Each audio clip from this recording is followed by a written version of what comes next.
Shigesato Itoi is a talented, hard-working Japanese businessman, but when night falls and he's all by himself, he would do what every other lonely man does.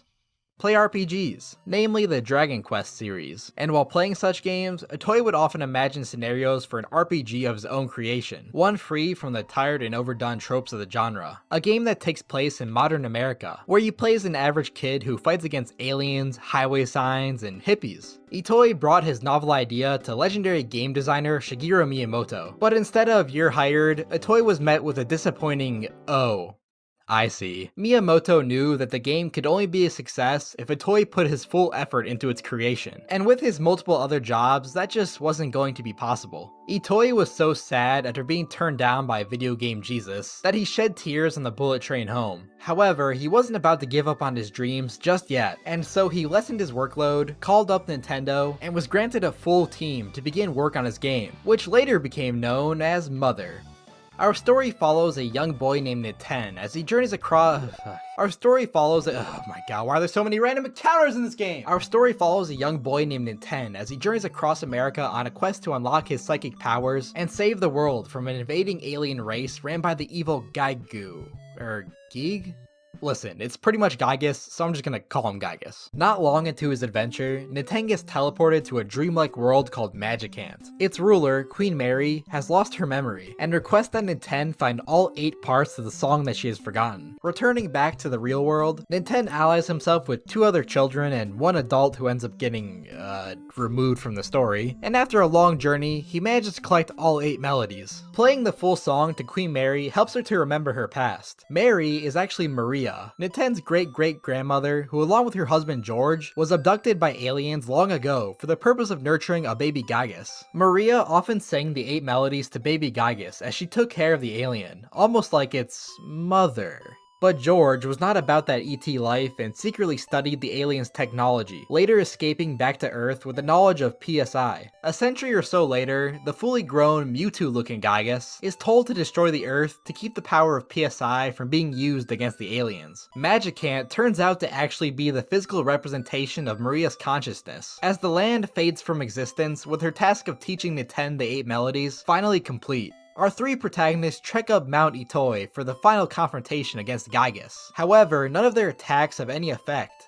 None except for singing. That's right, we're going full Disney. Listening to the 8 melodies brings back conflicting memories within Gygus, and he's forced to retreat back to space, promising to one day return and have his revenge on Niten. Credits play. Mother hit shelves in Japan and was an instant success, sparking an English localization team to begin work on the translation, which they renamed as Earthbound. 2 words. It took until the year 1991 for the English version to be finished and ready for release, but with the SNES being the new hip console on the block, combined with the unpopularity of RPGs in the US, Nintendo deemed the game unprofitable and scrapped the English release completely. Unfortunately, not the last time this happens to the Mother franchise. On the bright side, Mother 2 was already in production for the SNES, and released just a few years later on the SNES.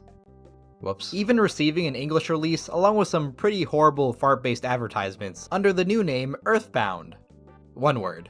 A couple decades after the events of the previous game, Gygus got over his mother complex and returned to destroy the Earth. Thankfully, one brave rhinoceros beetle managed to travel back in time to warn Ness, the young boy prophesied to destroy Gygus, and ask him to visit 8 musical sanctuaries spread across the land, to record their melodies and become one with the Earth, to unlock his full psychic powers. Saying all that out loud, I realize it sounds kind of insane, but that's because it is. It's a Mother game. So Ness travels all around the world, helping corrupt politicians, defeating cultists, and assembling a team of 3 other children that also look suspiciously similar to the protagonist of the last game. Well, except for Pooh. Yes, his name is Pooh, don't laugh. And along the way, our party is constantly being stalked by Ness's next door neighbor, Porky, who is possibly being controlled by Gygus, or could just be an asshole. After collecting all 8 melodies, Ness becomes one with the planet and unlocks his full psychic powers. Sensing his defeat, Gygus escapes to the past along with the Porkster to go hang out in a nice cozy intestine cave. After a while, Gygus amasses so much power that he explodes into some kind of Rorschach ink blot test. To reach Gygus in the past, Ness, Paula, Paula, Pooh, and Jeff transfer their souls into robots and travel back in time for the final battle. Once again, attacks have no effect on the all-powerful alien. Left with no better options, Paula is forced to pray the haters away. Her prayers reach their family, friends, and you! As everyone's combined prayer does enough friendship love damage to destroy Gagas once and for all. Porky rolls off to another era as Ness and friends return their souls back into their human flesh bodies. The end. Question mark? Mother 2 was well received in Japan, but its English counterpart, not so much. Due to its shitty advertising, pun intended, and its increase in cost due to being packaged with a thick player guide, the game ended up a commercial flop. In an interview, Miyamoto once said, "We had high hopes for Earthbound in the US, but it didn't do so well. We even did a TV commercial thinking, hey, this thing could sell 3 million copies. How much did it sell? 75,000. Oof. Nevertheless, development began for Mother 3, and began again. 9 years and multiple console swaps later, Mother 3 finally released for the Game Boy Advance. Now I know a lot of avid Mother fans are going to get mad at me for spoiling the plot to this game, so let me first say that Mother 3 is an amazing game and you should buy it and play it before watching this video. Oh wait, you can't, because it never released outside Japan. Thanks, Nintendo! Twins Klaus and Lucas live with their mother Hinawa and cowboy father Flint in the peaceful village of Tasmily. But don't get used to it, because nothing good ever lasts in this game. Just north of town, the Pigmask army, under the control of this asshole, yeah, he's back unfortunately, are experimenting on the wildlife and turning them into ungodly hybrid abominations. On the way back from visiting their grandfather, Klaus, Lucas, and their mother have a cheap random encounter with a mecha Drago, and Hinawa is forced to sacrifice herself for her children to escape. News of Hinawa's death reaches Flint, who goes crazy and attacks the villagers, leading to his imprisonment in the town jail. Klaus steals one of Flint's knives and pursues the Mecha Drago on a quest for revenge. Flint eventually breaks out of jail and searches for Klaus, but finds no trace of his son remaining. Distraught with grief, Flint disappears from town as he continues his search for Klaus, leaving Lucas all alone in an empty house, with his dog Boney as the only family he has left. Yeah. If you were ever wondering why Lucas always looks so depressed in Smash Brothers, well, now you know. The story then shifts perspectives to apprentice thief Duster, who lives in Tasmily with his abusive father Wes. And yes, every dad is a deadbeat in this series. There's a reason it's called Mother and not like Dadder. Or I guess father. Father would probably make more sense. The two sneak into a haunted castle on a mission to steal the fabled Egg of Light. It's here that they meet Kumatora, the least princessy princess of all video game princesses, and the three succeed in obtaining the egg before being flushed down the castle drain. Duster loses his memory and gets separated from the rest of the party, not knowing what the egg is or the fact that it actually contains everyone's collective memories from their past lives and the lost history of their civilization. He decides to bury it underground and go join a rock band. The story then switches perspectives once again to a monkey who's being forced to dance for a merchant who's selling TVs to the people of Tasmily. 3 years later, Tasmily has gone full capitalism. Anyone who doesn't own a TV has lightning routinely struck on their house by the Pigman and their Thunder Tower, as is the case with our young hero Lucas, who decides he's done with all that shit and takes his dog to the club, where Kumatora now works and Duster is playing a gig with his band. The three convince Duster to take off his wig and bring them to the egg's resting spot, where, after touching the egg, Duster is able to reclaim his lost memories. Oh yeah, I'm not sure if I made it clear or not, but Boney is a permanent party member that fights in battles just like everyone else, so don't let his dog-like appearance fool you. Afterwards, the party heads to the Thunder Tower and destroy it, leading to a brief encounter with the mysterious masked man. Ooh, who could it be? Leave your best guess in the comments below. Wait! It's backstory time. Remember the last two games? Yeah?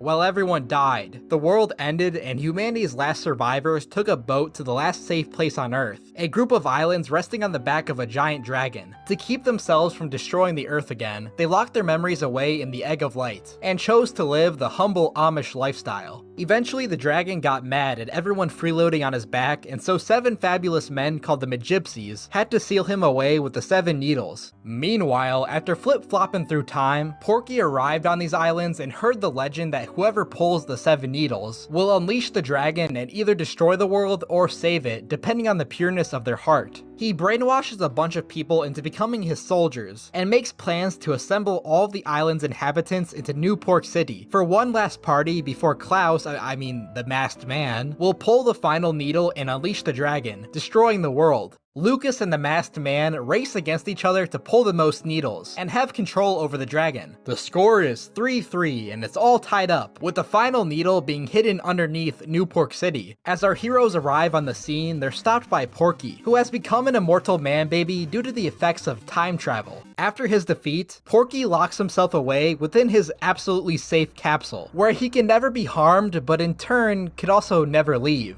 Billions of years from now, when the world has long since crumbled away, Porky will still be living out his eternal existence in the absolute safety of his capsule, floating around aimlessly in space. A poetic end, in some way. Our party continues onward to where the masked man is waiting to pull the final needle. Lucas, being equipped with the Franklin badge, is the only one who can withstand his powerful lightning attacks, and so it becomes a one-on-one duel. Having already realized the masked man's identity, Lucas refuses to lay a hand on his brother, but the same can't be said for his opponent, who is still under Porky's control. Somehow, from beyond the grave, Hinawa's voice manages to reach the twins, as she pleads with Klaus to stop hurting his brother and to remember who he was. Klaus comes to his senses and removes his helmet, but after all he's been through, the grief, the anguish, it proves too much to bear, as he suddenly fires one last lightning bolt, reflecting it off Lucas and back to himself, dealing fatal damage. With his final words, Klaus promises Lucas that they will see each other again, as he passes on to the afterlife, where his mother is waiting for him. Right after experiencing just about the most traumatic thing a young boy can imagine, Lucas is left with no other option but to pull the final needle and pass his emotions onto the dragon. His feelings are received as the ground begins to shake. Earthquakes split the land as massive rocks rain down from the heavens, destroying the islands completely. The end. Yes, I said the end. This is actually the end.